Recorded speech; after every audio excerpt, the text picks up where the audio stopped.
Subscribe कीजिए KYB blog channel को और बेल आइकन दबाइए लेटेस्ट वीडियो सबसे पहले देखने के लिए।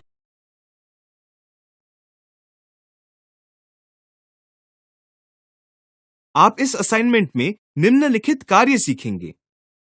जीएसटी रिपोर्ट्स देखना, इनपुट टैक्स क्रेडिट और लायबिलिटी देखना, सीजीएसटी, एसजीएसटी और आईजीएसटी के लिए input tax credit set of करना, बैंक अकाउंट लेजर मॉडिफाई करना, पेमेंट एंट्री करना, चालान रिकंसिलिएशन, रिपोर्ट्स एक्सपोर्ट करना, जीएसटी रिपोर्ट्स को देखना। चलिए फिर से जीएसटी रिपोर्ट्स को चेक करते हैं। सेल्स के लिए जीएसटी रिपोर्ट्स को चेक करने के लिए gateway of tally, display, statutory reports, GST में जाएं। सेल्स रिपोर्ट के लिए जीएसटीआर 1 है, इसलिए इसे सिलेक्ट करें। सेल्स की संख्या 3 है, रिटर्न्स की संख्या 1 है, तो वैट की टोटल क्रेडिट की संख्या 4 है। इसी तरह डिस्प्ले, स्टैट्यूटरी रिपोर्ट्स, जीएसटी को सिलेक्ट करें। परचेज रिपोर्ट के लिए जीएसटीआर 2 है, इसलिए इसे सिलेक्ट करें। वहां 3 परचेज वाउचर्स हैं और 1 परचेज रिटर्न है। आप इन रिपोर्ट्स को अन्य फॉर्मेट में भी देख सकते हैं। जीएसटीआर 1 रिपोर्ट को टैब्यूलर फॉर्मेट में देखने के लिए डिफॉल्ट व्यू को सिलेक्ट करें। इसी तरह जीएसटीआर 2 को भी टैब्यूलर फॉर्मेट में देखा जा सकता है। यहां आप सेल्स की संख्या देख सकते हैं जो स्थानीय सेल्स से कर योग्य है। इसी तरह से इंटरस्टेट सेल्स से कर योग्य सेल्स की संख्या देख सकते हैं। इसी तरह की जानकारी को जीएसटीआर 2 रिपोर्ट में देख सकते हैं। आप रिपोर्ट्स को डिफॉल्ट व्यू में और टेबल वाइज देख सकते हैं। टेबल वाइज व्यू में आप कर योग्य और इंटरस्टेट सेल्स देख सकते हैं। इनपुट टैक्स क्रेडिट और लायबिलिटी देखना। चलिए जीएसटीआर 1 और जीएसटीआर 2 रिपोर्ट से इनपुट टैक्स क्रेडिट और लायबिलिटी को देखते हैं। आप जीएसटीआर 2 रिपोर्ट में इनपुट टैक्स क्रेडिट को देख सकते हैं। इस रिपोर्ट में इंटीग्रेटेड टैक्स की राशि 750 रुपए और सीजीएसटी और एसजीएसटी की राशि 2437.50 रुपए है। इसी प्रकार आप जीएसटीआर 1 रिपोर्ट में टैक्स लायबिलिटी की राशि देख सकते हैं। इस रिपोर्ट में सीजीएसटी और आईजीएसटी 321.43 रुपए है और आईजीएसटी 625 रुपए है। इसी तरह से हम इनपुट टैक्स क्रेडिट और टैक्स लायबिलिटी की राशि को ढूंढ सकते हैं। सीजीएसटी के लिए कंपनी आईटीसी को सेट ऑफ करना। चलिए देखते हैं कि किस प्रकार सेट ऑफ एंट्री अर्थात जर्नल एंट्री की जाती है। 15 जुलाई को कंपनी ने आईटीसी सेट ऑफ किया।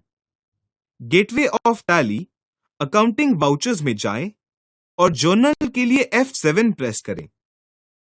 अब स्टैट एडजस्टमेंट को ओपन करने के लिए Alt J प्रेस करें।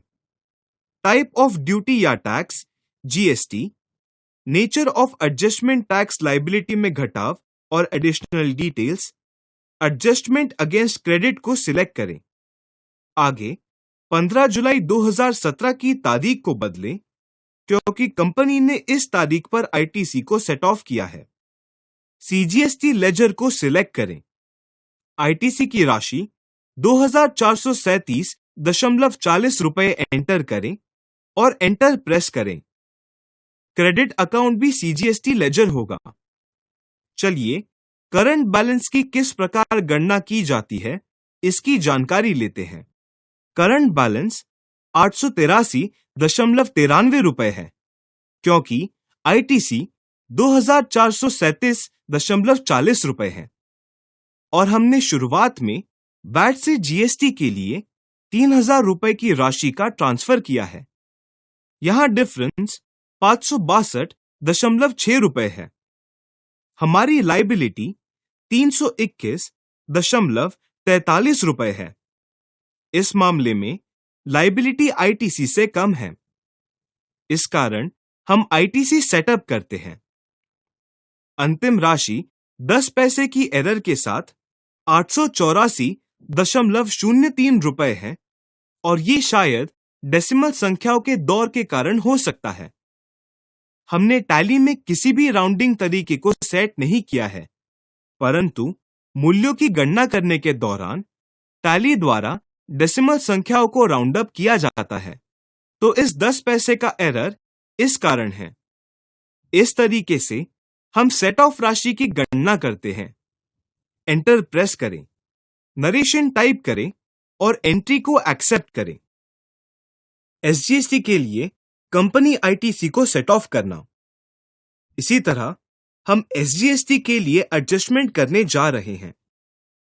स्टार्ट एडजस्टमेंट ओपन करने के लिए ऑल्ट जे प्रेस करें। Nature of adjustment, tax liability में कमी और additional details, adjustment against credit. 15 जुलाई 2017 की तारीख बदले। एसजीएसटी लेजर को सिलेक्ट करें और 2437.40 रुपए की राशि को एंटर करें और एंटर प्रेस करें। यहां करंट बैलेंस अधिक है क्योंकि वैट जिसे हमने शुरू में जीएसटी के लिए ट्रांसफर किया था वो 10,000 रुपए था। चलिए फिर एक बार करंट बैलेंस को चेक करते हैं। ये 7,884.03 है, जिसकी गणना 10,000 रुपए में से 2,437.40 रुपए और 321.43 रुपए टैक्स लायबिलिटी राशि की कटौती करके की गई है। फिर से हम 10 पैसे का एरर देख सकते हैं। एंटर प्रेस करें और एक्सेप्ट करें। आईजीएसटी के लिए कंपनी आईटीसी सेट ऑफ करना। अब हम आईजीएसटी के लिए एडजस्टमेंट करने जा रहे हैं। स्टार्ट एडजस्टमेंट ओपन करने के लिए ऑल्ट जे प्रेस करें। Nature of adjustment, tax liability में कमी और additional details, adjustment against credit, इन्हें सिलेक्ट करें। 15 जुलाई 2017 की तारीख को बदलिए। आईजीएसटी लेजर को सिलेक्ट करें और 750 रुपए की राशि को एंटर करें। एंटर प्रेस करें। अब चलिए जानते हैं कि 125 रुपए के करंट बैलेंस की गणना किस प्रकार की जाती है। आईटीसी के 750 रुपए से लायबिलिटी की राशि 625 रुपए की कटौती की गई है, तो करंट बैलेंस 125 रुपए है।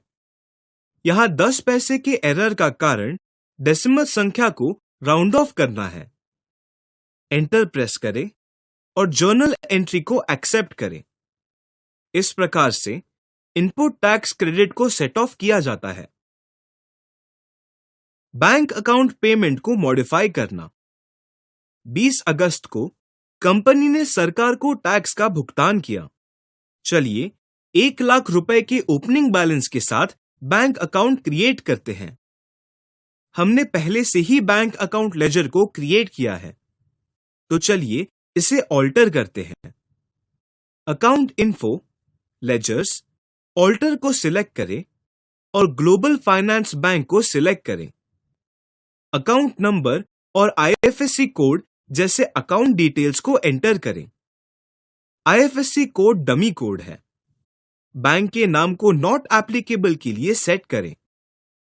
टैली 6.0 में नया फीचर है जहां आप विभिन्न बैंकों की सूची देख सकते हैं और संबंधित बैंक का नाम सिलेक्ट कर सकते हैं।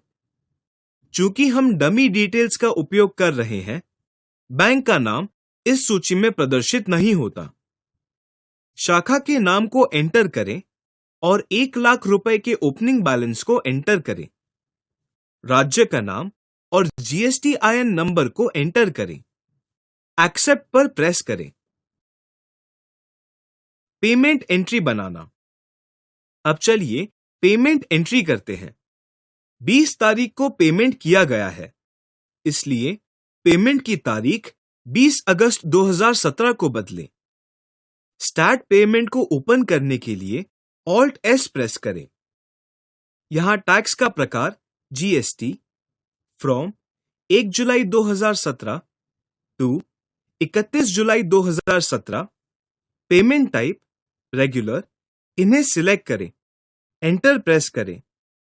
बैंक के नाम के रूप में ग्लोबल फाइनेंस बैंक को सिलेक्ट करें। अब सीजीएसटी को सिलेक्ट करें और 883.93 रुपए की राशि को टाइप करें। एसजीएसटी के लिए 7,883.93 रुपए की राशि को टाइप करें। 2 बार एंटर प्रेस करें। प्रोवाइड जीएसटी डिटेल्स के लिए यस सेट करें। वहां पेमेंट के विभिन्न तरीके हैं। हम मोड ऑफ पेमेंट के रूप में एनईएफटी या आरटीजीएस को सिलेक्ट करेंगे।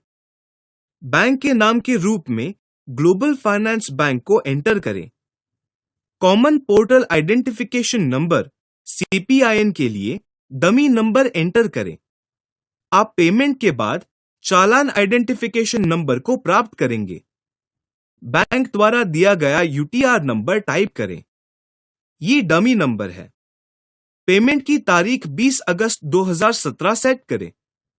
एंटर प्रेस करें और एक्सेप्ट करें।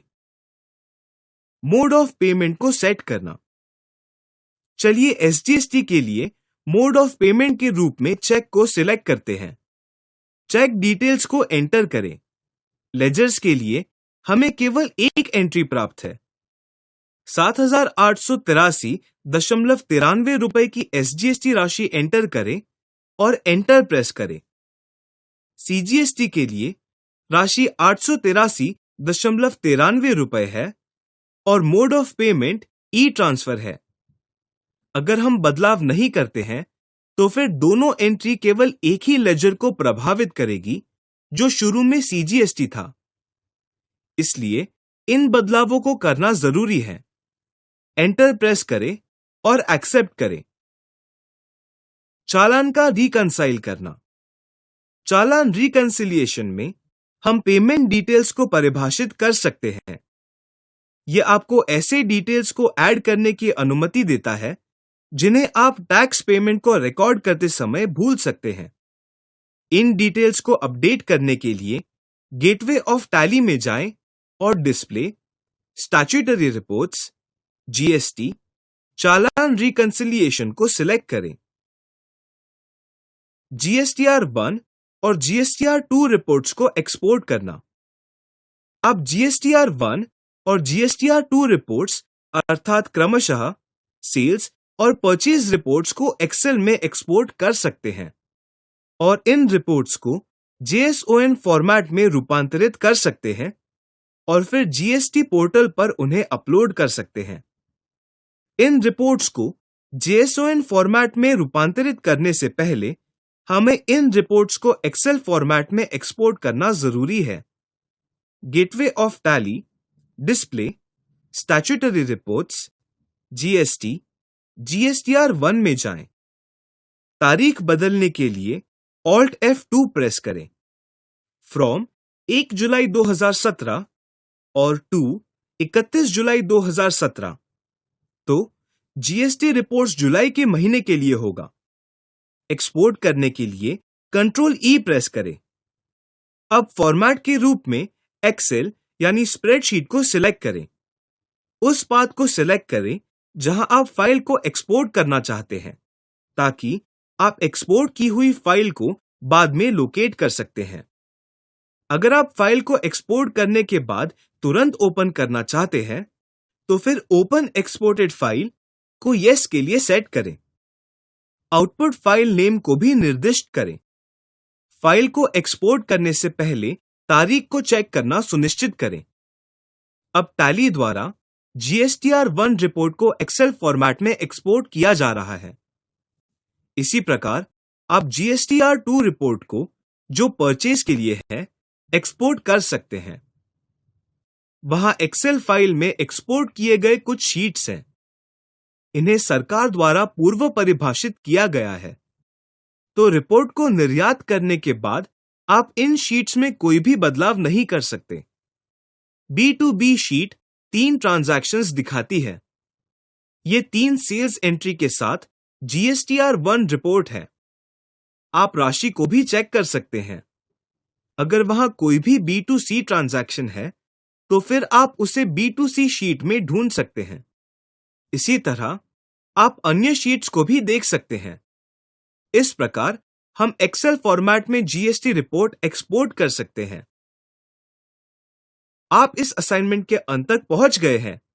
आपने सीखा जीएसटी रिपोर्ट्स देखना, इनपुट टैक्स क्रेडिट और लायबिलिटी देखना, सीजीएसटी, एसजीएसटी और आईजीएसटी के लिए input tax credit set of करना, बैंक अकाउंट लेजर मॉडिफाई करना, पेमेंट एंट्री करना, चालान रिकंसिलिएशन, रिपोर्ट्स एक्सपोर्ट करना।